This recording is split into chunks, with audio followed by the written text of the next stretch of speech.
This is for you. You're the dude, man. You hammered 2 of those tests. Proud of you. Now we gotta get math done.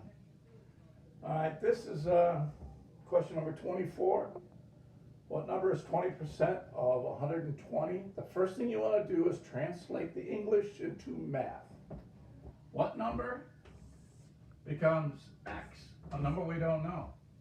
See how cool math is? It's just, you got to write all that gobbledygook out, and all you got to do is say X is, means equals. 20% translates to 20 per cent, like century, cents, 100 cents in a dollar. Of translates to multiply. 120 is a copy.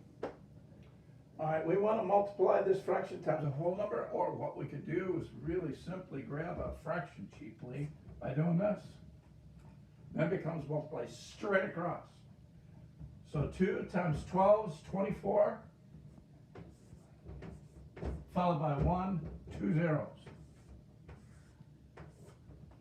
And 100 times 1 is 100.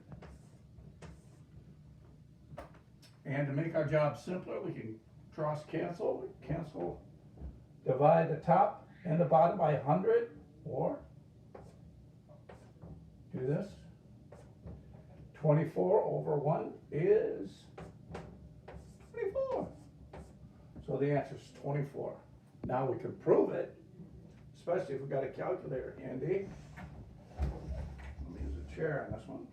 Are you getting this, Damien? Mm-hmm. You can see this. Okay. We can plug stuff in and see if it works. Take a ride on it.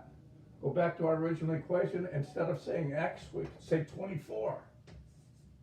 Is 24 equal to 20%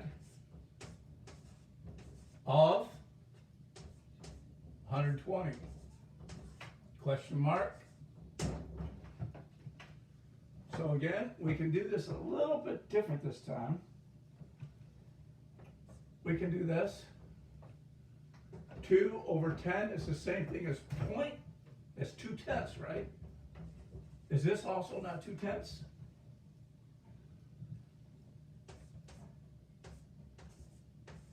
And if you throw this in your calculator, I think you can see 2 times 12 is going to be 24 today.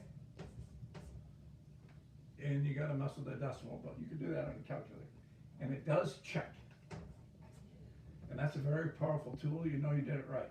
On a test, you wouldn't want to do that. You wouldn't want to use the time. But when you're learning this stuff, you want to test every problem and make sure you're doing it right, especially at the beginning. On a test, you don't need to prove your stuff. You just go for it. And if it feels right, you're seeing the answer as a multiple choice question, you're getting it right.